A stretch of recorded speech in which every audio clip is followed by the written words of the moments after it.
Live from your home of Beats Apologists, you're listening to Techies Talking Tech Tonight. I'm your host, Trey Comstock, and it is Friday, March 27th, 2015. It is technically Friday, isn't it? Yes. I am joined as ever with executive editor Jimmy Principe. Hello, Internet. Only Trey is apologizing. We're back. We're back from a fairly epic hiatus. I was in Brazil, and then I was really tired. Hey, there's we have Brazil-related news. We do. We will talk about Brazil-related news, but we start tonight with our late-breaking story. I am going to buy a second pair of Beats headphones. Yeah, not just... So you bought one. Because I was desperate. And... I had a problem. You had a problem. To solve it. And Beats were the only way I could solve that problem. So you had what you thought was a Klipsch R6i problem, and you solved it with a Beats size solution. Right. And then you solved it with an R6i solution, only to find that, in fact, Beats was the perfect fit. It was. So I had a pair of Klipsch. I've been wearing Klipsch headphones for years and years. Yeah. I kill earbuds every 9 months, just systematically. I kill them.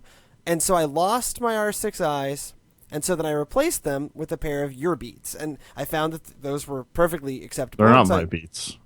They're called your Beats. You are Beats. It's bad. I know, but it's what they're called. I can't change that. And so they were fine. The sound quality was good enough. They're quite comfortable, and I just sort of kept using them. And then I killed them. And so I was, okay, I was like, fine, I'll kind of amend my ways and I'll go back to Klipsch's because the sound is better. Klipsch's, because the sound is better. It is still better. Yeah, it is. And so then I went and bought them. And they drive me crazy. They drive me nuts. To the point where I am going to, after I take my cat to the vet in the morning, I am going to go buy another pair of your Beats, this time in the ones that match perfectly my iPhone. Go to an AT&T store while you're at that. Why do I need to go to an AT&T store? Because they'll have Galaxy S6s.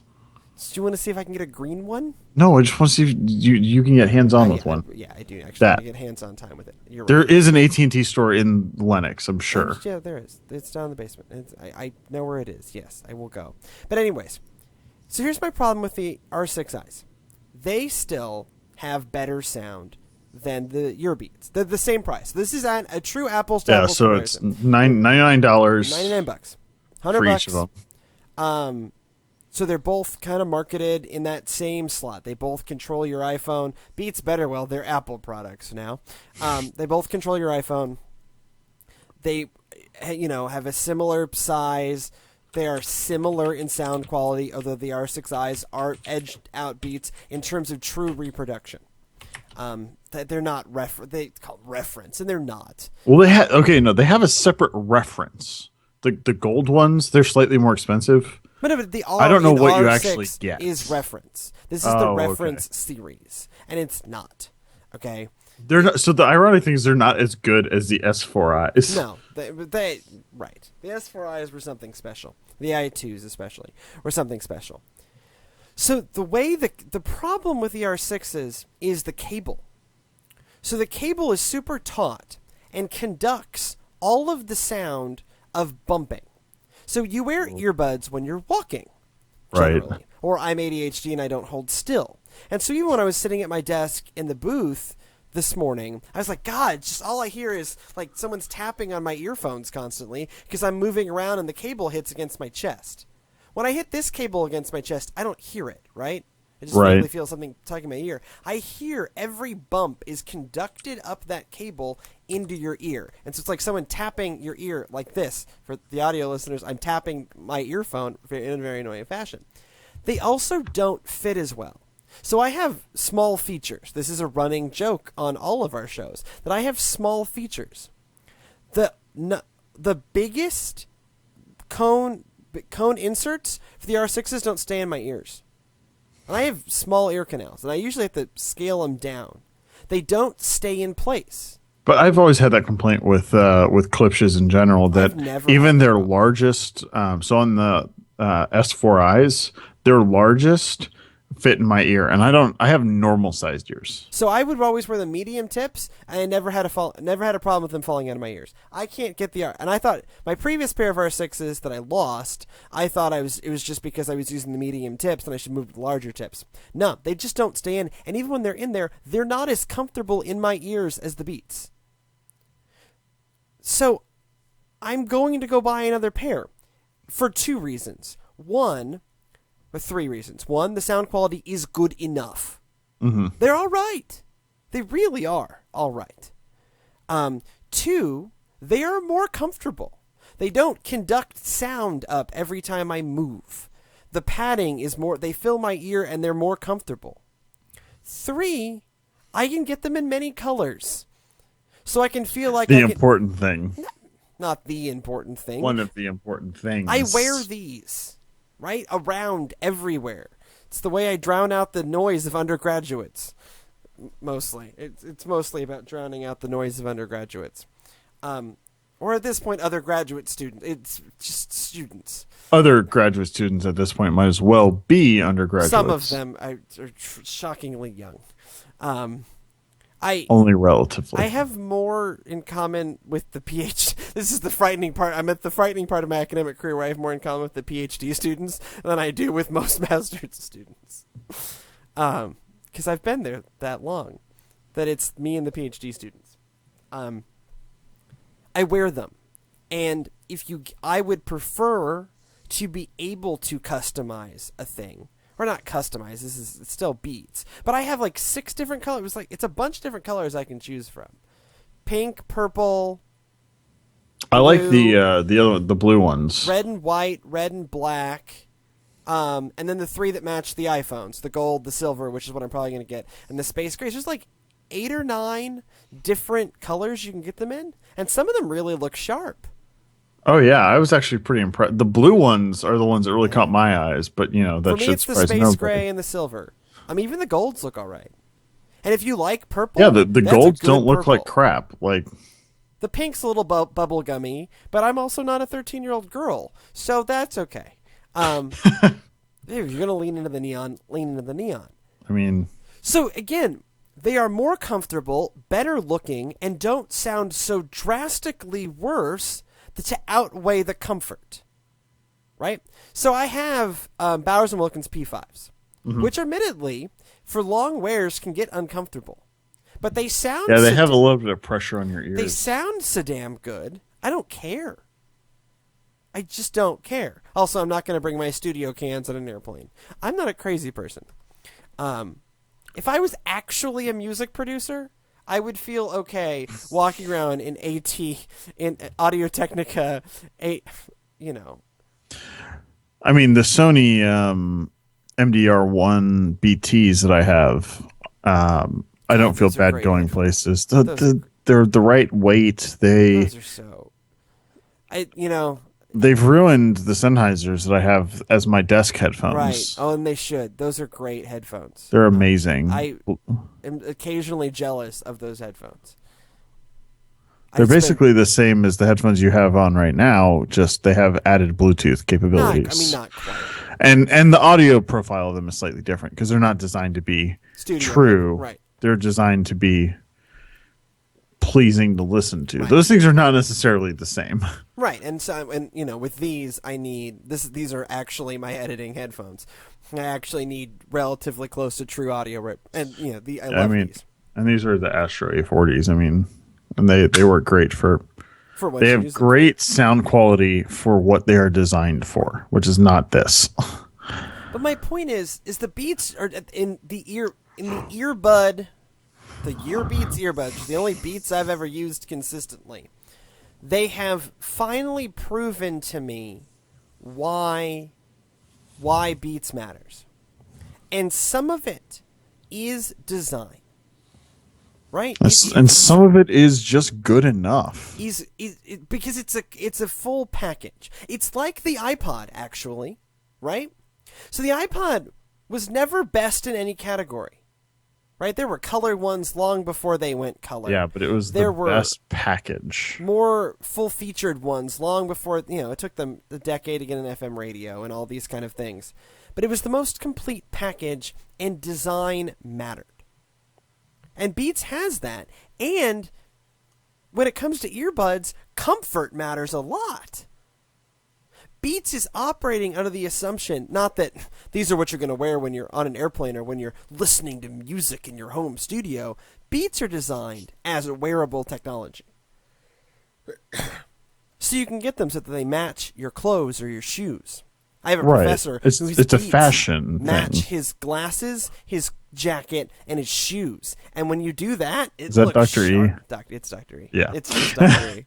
I was like, wait, I know what professor this is. It's Dr. E. The coolest professor. Coolest professor on the planet. I think possibly the coolest professor I've ever had. And he, his Beats matches a whole bunch of stuff, and you go, that looks sharp. For me, I want to get the Beat. I had the clipses that matched my iPhone. I had the white clipses for my white iPhone. That's not an option in the R6s, at least not one that's readily available. Yeah, you could probably get it off Amazon. But... So I'm not going crazy. I don't even know if they exist. I'm not going crazy match on this that I need, and I still can't get to the point where I wear over-the-ear headphones walking around. I'm just not there. The undergraduate. I noticed. No, it's you can't. One of the things that separate undergraduates and young graduate students from the old guard is we just don't wear over the ear headphones. I just can't do it. If I was on the subway, it's so impractical. I don't know. No, it's so impractical. The noise isolation of over the ear headphones is not good enough to warrant having them on your head. Like, you get much better noise isolation from earbuds, and oh, by the way, you're not carrying fucking headphones on top of your head. Right. Also, but I think that's the point. Yeah, it's not we don't see it as a fashion thing. We don't want these giant headphones as a fashion statement. I now understand them as a fashion statement. It is just not a fashion statement I choose to make. Right. Right? But I'm tempted by the Hunter Green ones. They made some Beats over the ear headphones in my color, in Hunter Green, and that gets really tempting. But then I look at that and go, I'm not really going to wear these in public. I'm 28 years old.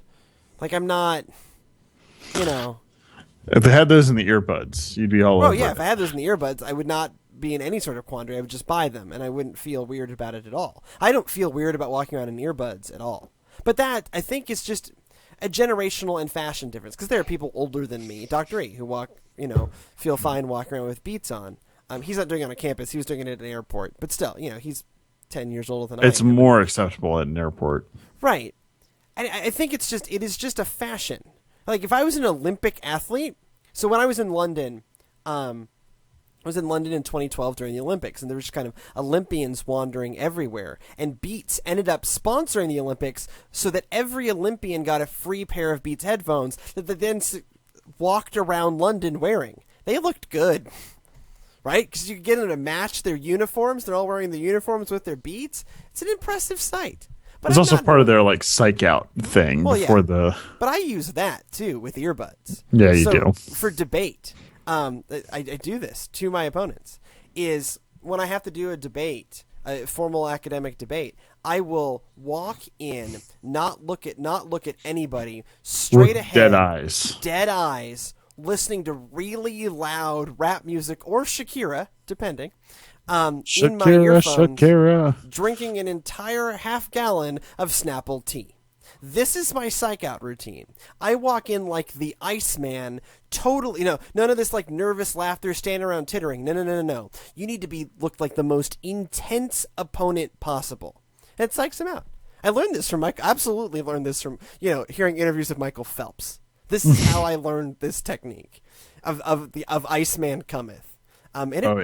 It is very effective, because you just sort of see people. I see people out of the corner of my eye, they're standing around that nervous laughter, letting on that they're nervous, and I smell blood in the water, and I've got you. You're only making me.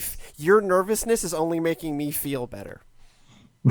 Also, Eminem's "Lose Yourself" is just the best song for that. Yeah, no, that it has really ever is. existed. It really is. It's just that has ever existed. That and it's not even the lyrics necessarily. It's It's the it's that rhythm of it. driving underbeat. That's just yeah.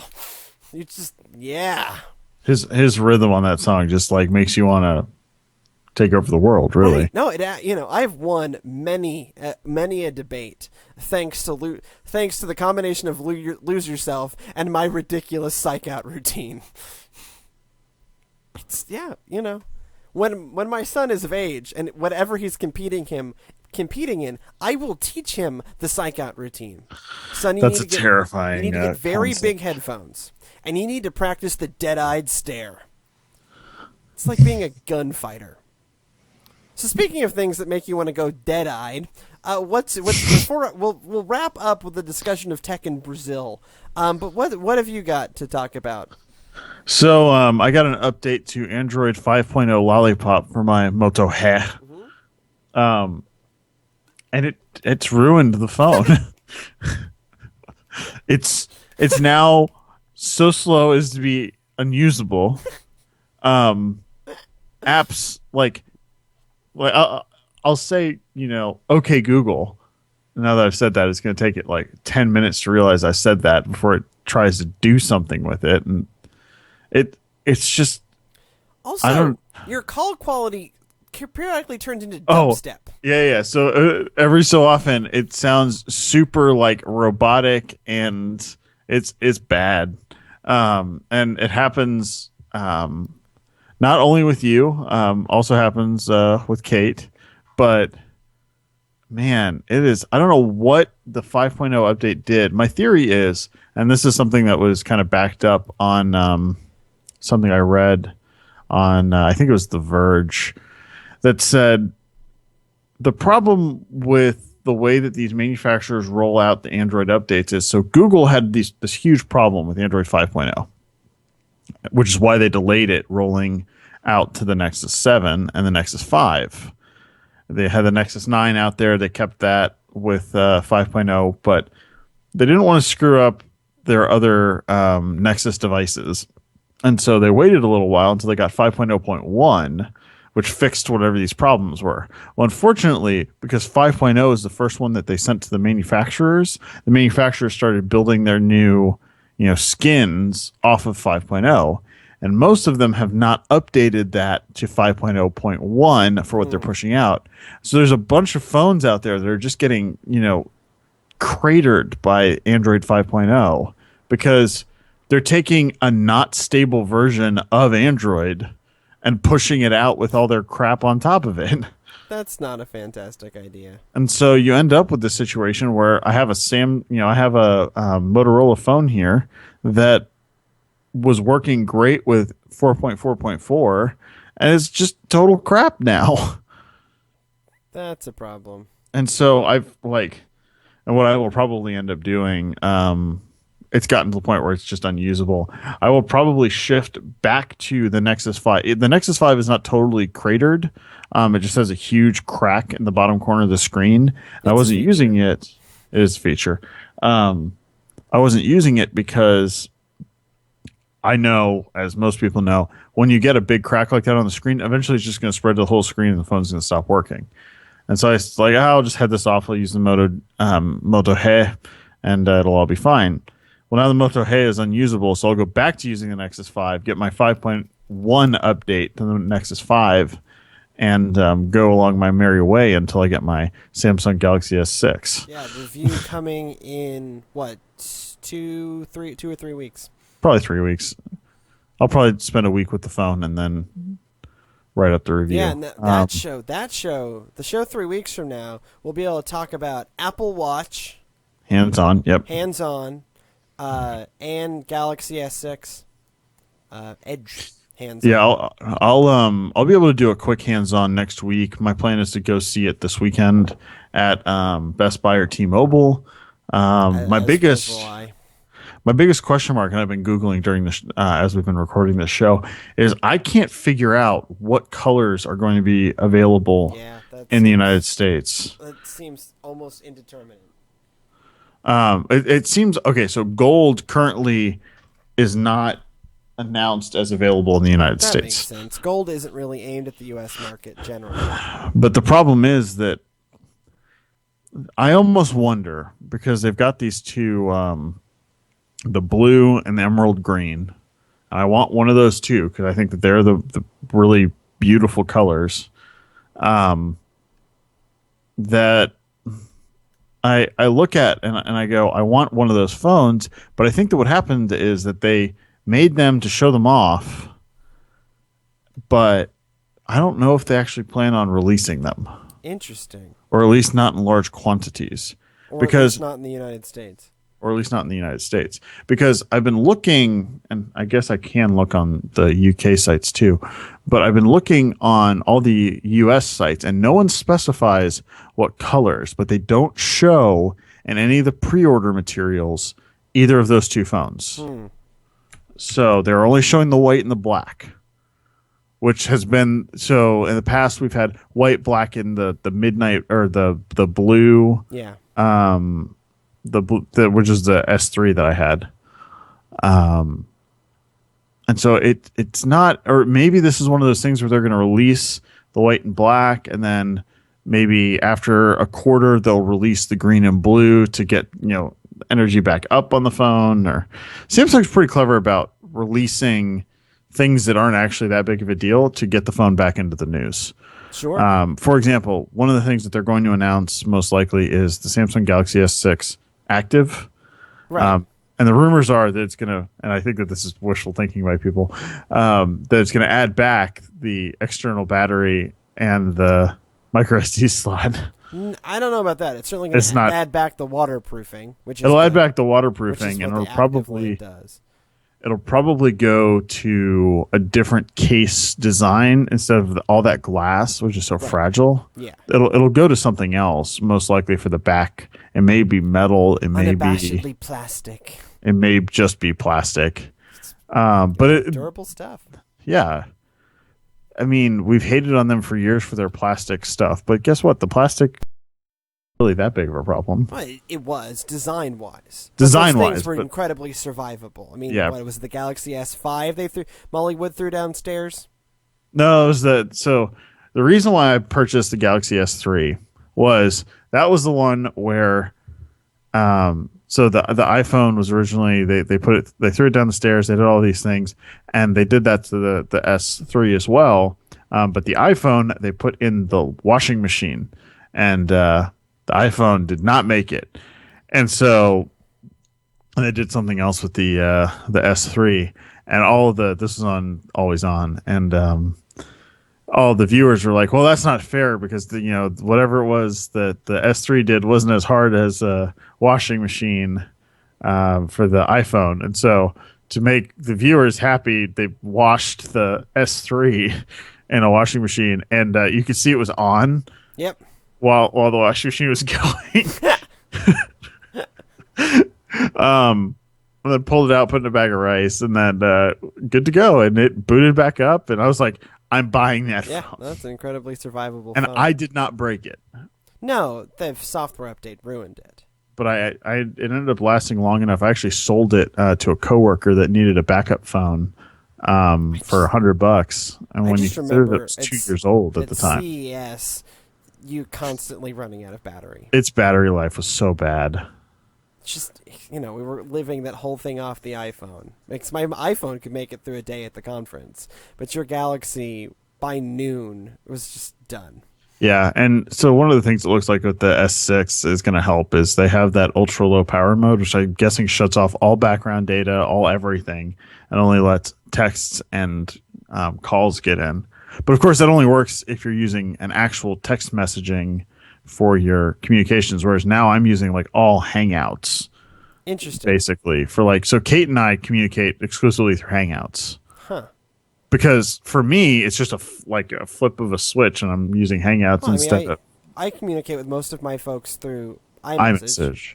Right. It's just integrated directly in the chat app. Well, and then a lot of Facebook Messenger, which we discussed on the other show. Yeah. So what's interesting is that kind of brings us to the Brazil discussion. Because, we talk about how these messaging apps are a bigger deal in foreign countries that aren't the United States. Turns out that's not a joke. But Brazil's a weird place, though. Brazil, a lot of ways. But one of the things we ran into constantly is everyone uses WhatsApp. Everyone. It's not like there's a bunch of different messaging apps. It's like, oh, what's your number on WhatsApp? That's just the question, is what's your number on WhatsApp? Like, deans of universities use WhatsApp. Major academics use like everybody. Teenagers, college students, college professors, community aid organization workers, everyone. The de facto means of communication in Brazil is WhatsApp. So WhatsApp is for personal communication, and Facebook is how you communicate with anyone you've ever met. Everyone we met just added us on Facebook. Just instantly. And so, from the country that kept Orchid alive, now Facebook is just how for them, your social network is everyone you ever meet. And the personal communications level, that is all happening on WhatsApp. I found this whole thing fascinating. So WhatsApp is to Brazil what Facebook is to the United States. No, what Facebook is to our generation in the United States. In some ways, yes. But it's younger generation adds everybody. Also all mobile. All mobile. The internet and technology just means phones. I did, people had laptops, students had laptops to do work. But in terms of like how people were communicating, it was phones and internet-connected tablets, wirelessly connected tablets. Interesting. It was all mobile. It was all, iOS was prominently featured. That's somewhat of the economic class of people we were hanging out with, much to my disappointment, on that trip. So I don't think I got a really good picture of the types of devices Brazilians use, because I saw a lot of iPads and a lot of iPhones. And that's not and I know real that life. Can't be representative, because an Xbox One. Oh yeah, I remember this. $1,000. You should have brought one with you. I thought I should have. I should have brought an Xbox One in my suitcase. I could have doubled my money. Or I could have made $250 and sold it at a 25% discount. I mean, imported technology, especially gaming systems, is very expensive. Because they're import. Is that because of the tariffs and stuff? Yeah, it's all tariff issues. It's why Sega built a plant in Brazil way back in the day, and so for a long time, long after its death, you could still buy new Sega Genesises in Brazil. I was really disappointed. I never found one. I wanted a Brazilian Sega Genesis, and we weren't going to the right places. I didn't find the shady electronics district of Sao Paulo, which if I ever go back, I want to find that. You always want to find the shady electronics district. No, it's great. Everywhere I go, that's one of the things I find. Tottenham Court Road in London is its shady electronics district, and you can get some stuff. You can get some, and in Paraguay, I found it too. Smaller, but I found some stuff. You can get some stuff. You need shady electronics districts are important, if anything, for parts. Because how else do you get parts? But it's also great for used gaming, which is what I wanted. That was the one souvenir I wanted from Brazil. That's true. I remember that. You wanted that from the craft market. Right. Well, it turns out it really was just straight up a craft market, and so it just So lots of stuff you don't. All the same. I'm jaded, I guess. Everywhere I go, the handicrafts are all the same, and they're beautiful, I guess. But they are all in the end the same. The same. And it's mostly stuff no one needs. So I don't buy a lot of souvenirs for people when I'm abroad. It's just you don't need this. You don't even really want it. It's just going to, What it was like when we were in Spain. I didn't buy souvenirs for myself. No. I bought a souvenir for myself this time, but that's rare. I don't usually. Well, because you were looking for something very specific. Yeah.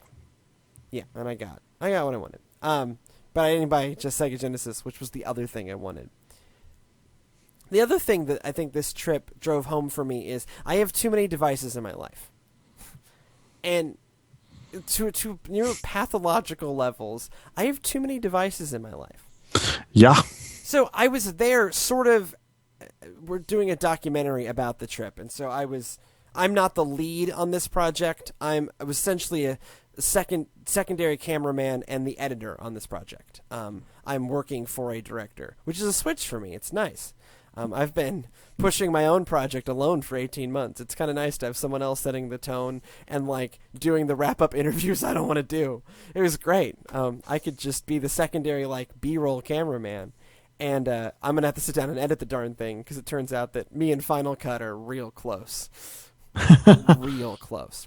So of course I had the MacBook Pro with me so that I could do some work while I was there, and then I realized, I need to write some things in the plane. So I threw my Surface Pro 3 in the bag because it's real light. And then I was like, but I need something with really long battery life that I can watch movies on. So I threw my iPad in the bag. And of course, I need both of my phones. So my Lumia 1020 and my iPhone 6 and my Asha got thrown in my bag. So many devices. And then I was like, mobile gaming. So I want to be able to play video games. So you threw the 3DS so I threw in there. the new 3DS into the bag.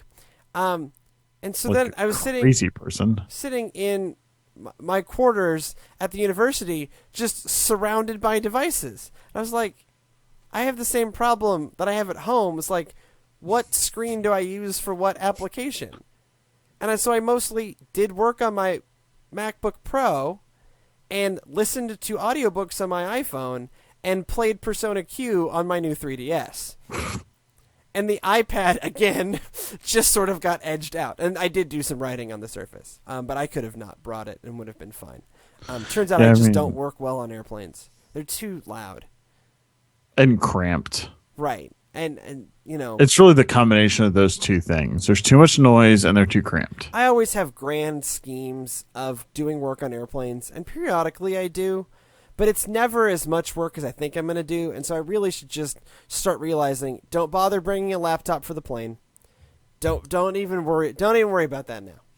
No, you only bring something for the plane if you need entertainment. Although you said that the you tested out American Airlines. Yeah, American Airlines in-flight stuff's incredible now. So it's all a touchscreen. There's a touchscreen tablet basically built into the front of the back of your seat. And their UI doesn't suck either. The UI looks very much probably like Android. Okay, it's probably a QNX. It might be, but it's very big icons and very graphical and very nice. You get like a lot of them now. It's hard drive based. You just have tons of movies, tons of shows. You can even buy stuff of the duty free. You can swipe your credit card. There's games built into it where you can play. Well, isn't there a USB port? There's a USB port and an electrical outlet and an S-video port. So I could have played my Wii U. This is what I realized is what I should have brought was the Wii U. That, of course, is this. Well, and wait until we get to the USB Type C. Right, where you can push that'll 100 power. watts. Yeah. Probably those won't be able to suck 100 watts. No, they'll have a rating on it where it says. But this had a straight up electrical outlet, which was nice. Oh, okay. And it was just a normal headphones jack. So there's the tablet, which worked really well, and then there was a USB that would let you either pipe your stuff into that screen, or just charge your device. So I charged my Pebble. That's the other thing I need to. Bloody hell! It's been too long since I've done the show. I also need to talk about my life with the Pebble smartwatch. Yeah. So what did you think of the Pebble? Because you got a Pebble just to kind of you needed a cheap thing to test out. So I got a straight up OG original Pebble. I mean, we talked about it a little bit on the other show relating to the Apple Watch. Right. So my full review of the Pebble Watch is this: it does everything it says it's going to, and that's really annoying. Like really annoying. Like annoying to the point where that device drives me crazy, and it makes me wonder if I want an Apple Watch or not because it drives me nuts. It didn't drive me nuts so much in Brazil because my email flow was less. Right. So it was kind of nice. So I was not getting as many messages. Right. So I was in a lot of meetings, and it was just kind of nice that I could look at my watch, get a preview of what it is, see if I need to pull out my phone and respond to it or not. That was nice. So I actually stayed pretty on top of my messages and my email while I was in Brazil, especially because AT&T's changed how they do international data, and it's wonderful. Upon arriving back in the United States, I get probably 200 emails over the course of Monday and Tuesday. Monday and Tuesday, I am just constantly getting emails because I'm setting up all the worship services at Emory. I'm setting up these shows. I'm setting up so much of my calendar. I get seriously 200 emails a day on Monday and Tuesday. And so that means my wrist is just constantly vibrating to an annoying degree. Like, I was in a therapy session on Tuesday, and my therapist was like, "Do you have somewhere to be?" As politely as you could, "Do you have somewhere to be? You keep looking at your watch." Like, no, I was just looking at one. No, the damn thing keeps vibrating. It's driving me nuts. Because I seriously got that brings up an interesting point though, because the whole idea of these smartwatches is supposed to be that they don't pull you out of conversation. My wrist is constantly vibrating. I'm more likely to wreck my car because my wrist is vibrating than something in my pocket vibrated. Partly it's because my thighs are immune now, or I can take the phone out of my pocket and place it in my console. But the damn thing on my wrist is just constant. It's annoying. So the thing that it's made me much more sensitive to is when people are like sending you walls of text. Mm-hmm. So like when I'll get 4 or 5 texts back to back to back to back, especially if I'm texting with multiple people at the same time, oh my God, the thing will just go bzz, bzz, bzz, bzz, bzz, bzz, and you're just like, stop. It also doesn't respect the going dark mode. What's that actually called? The sleep mode thing. Yeah. Do not disturb. It doesn't respect do not disturb. So I was taking a nap this afternoon. I got you can set do not disturb on it. Okay. It doesn't by default. So I set do not disturb on my phone, and then my Pebble was still vibrating. It is ruining my sleep. It's ruining my ability to pay attention in anything. I'm not sold. The answer to the Pebble is you need to turn vibrate off on one of your 2 devices. But even so, if you turn vibrate off, and in general, I would say turn vibrate off on the Pebble, because vibrating on your wrist is more annoying. Because when your phone vibrates, then I can check the Pebble instead of pulling out your phone to check it. You look at your watch. That might, because right now they're both vibrating, and I think I'm going to go crazy. And they vibrate slightly off. Right, the phone vibrates first, and then vibrates. So turn the vibrate off on the Pebble. One thing that'll save battery life, and the second thing is I like it for the silent alarms too, so you can set alarms on it and it'll vibrate the alarms. That's nice. Might be useful. So I use that at work. If I need to remember to leave for a meeting, or actually, so will it integrate with the calendar? So you can have it so that it'll pop up calendar notifications. I turn that off because I have too much stuff on my calendar and I don't want it popping up all my calendar stuff. And so that's if you use your calendar sparingly, then it's perfect for that. It'll pop up whenever your notification on your phone pops up, it pops up on your watch. That's perfect. However, if you're like me and I literally put recurring things on my calendar just to remind me that they're happening, so like, I have all my church stuff on my calendar. For me, my calendar is pretty accurate. At least during the week, it's pretty accurate to where I am when. And so I don't need it. Usually I don't need it popping up to show me that. I know where I'm going to be. I can pull out my phone if I need to be somewhere. So I don't worry about the calendar integration. But what I would use it for is, for a while I was setting a drop dead time for me to leave work. Well, to make it so it wasn't super obvious, I set an alarm on my watch so that it would just start vibrating, and then I'd like, oh, okay, it's time to go home. And I'd clear it out and I'd leave. It's time to get the hell out of here. Yeah. Fuck this shit. I'm going home.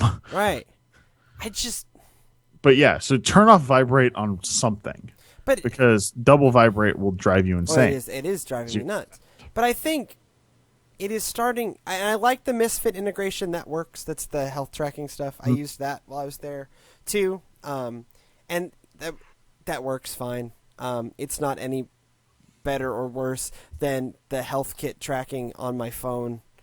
So I think for me, a standalone fitness device doesn't make sense unless it has heart rate, which again this doesn't. But Apple Watch is the one I want, $650, and I'm not even sure I like what it does. And you're not even sure you like how it looks. I'm not sure. That I at least will be able to determine before I plug money down. Right? I'm gonna go in. We're gonna go in April 10th. And Yeah, but if you go and you put it on and you go, this is ugly. right, I may actually. I've been going back and forth because I want us to cover it. Right, I really do. I think it would be important to be part of the conversation. That's a lot of money to pay into that conversation. When this smartwatch thing, I'm going to try the different Vibrate. I'm also not totally sold on how the Pebble looks. No. But the Pebble Steel solves that problem. I was going for cheap. The Pebble Steel solves that problem. The Pebble Time Pebble solves Time it again. Certainly, Pebble Time Steel certainly solves that problem. And my Pebble Steel is taking a beating just because it's a device that I own. So I will, when I kill it, I will probably replace it with the Pebble Time Steel. Yeah. I the looks of the original, I don't think it's bad. I don't want to. In a business context, I don't like a nylon, a rubber band. Nylon band. No. Which the Apple Watch Sports, they work so hard. We watched. Sydney and I were watching an Apple Watch ad this evening while we were watching Pawn Stars on the History Channel. Look, man, got it sometimes. The witty banner.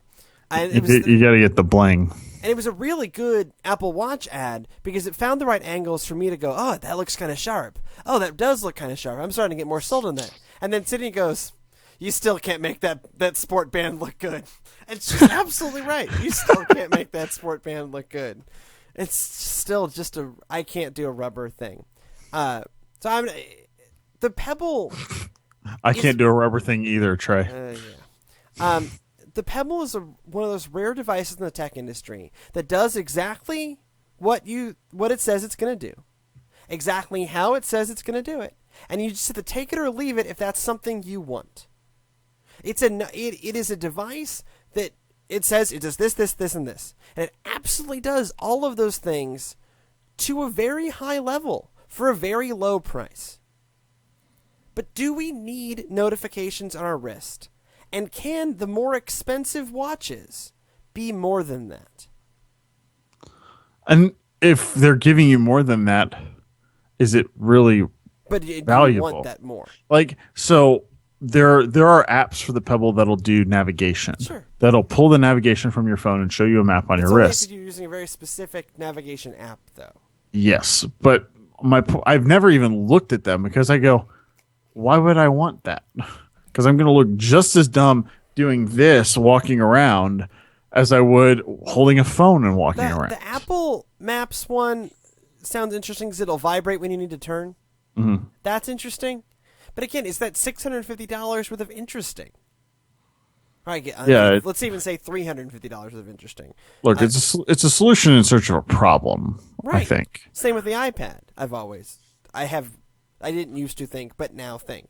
But the iPad is also a solution in search of a problem. And what's weird is the Surface Pro 3 is the answer to whatever the iPad thought that problem was. That's why we keep giving those damn things awards. Because if you think you need a tablet, and I think for sometimes consuming content, I almost exclusively do it in tablet mode with the keyboard pulled off on my Surface Pro 3. So I use a tablet. If I'm going through my Flipboard in the morning, or if I'm winding down, or even if I'm reading and highlighting a thing, I don't have that keyboard on. I'm using it like a tablet. Tablets are wonderful for consumption.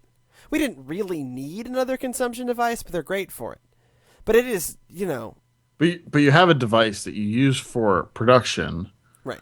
That also is very good in consumption. And I think that the Surface Pro 3, and we've said this so many times, strikes that balance so well that there's no reason not to do it. Right. But I look at the Apple Watch, and to me, it is still that it is like that iPad where you're just like, what? What did you solve? It's the best smartwatch you've ever seen. My Johnny Ive's getting better. It's the best smartwatch. It's the best integration of design and functionality. Yeah, no, great. What is that functionality? You made a thing, and it looks, arguably, the design is growing on me. The more angles I see it, and that rose gold one, it's pretty. It is $17,000. But it better pretty. be. Oh, God. So it's good looking. It does a lot of things. Apparently, some of those things are going to drive me insane. And maybe it's not designed for people who get 200 emails on a Monday, but I I don't. But it think, should be. but I Like, don't if you're think I'm spending that that much unusual. money on a thing, it should be something that will allow you to get 200 emails on a Monday and not lose your damn mind. Right. Because I don't go nuts with my phone just kind of constantly vibrating in my pocket. Sometimes I just take it out and put it on my desk or whatever. Actually, Mondays I'm on the roads bouncing around, and so it's just kind of nice. I look down, I see the thing, and I move on. So maybe there's, we'll have to see. I'm still not. The Pebble has made me oddly less sold on the smartwatch concept, and not because it's bad, not because it doesn't do what it says it's going to do. I don't want this to But be. you don't want to spend more than what that thing is. Right. Right now I sit here questioning: do I want to spend the $250 to get a Pebble Time Steel? Much less, do I want to plunk down what'll probably end up being $500 for an Apple Watch? Right? I mean, happy birthday to me and all that. It's going to be one of these things. It's going to be my birthday present to myself. But how valuable is it for me right now to be part of that tech conversation?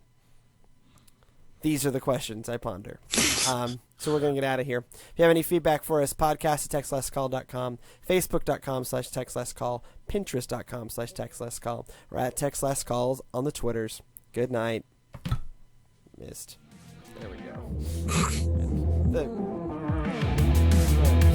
The button was hard to hit. Huh? That button was hard to hit. So they do make white clips R6Is. I knew they had to. There are white ones. Amazon still has a stock of S4 i2s in white. Yeah. In fact, they have one. I For think $80. that's probably your solution. Who's selling it?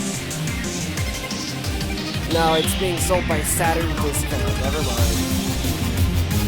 Is it shipped by Amazon? No. It's not Prime eligible. Yeah, I believe about that.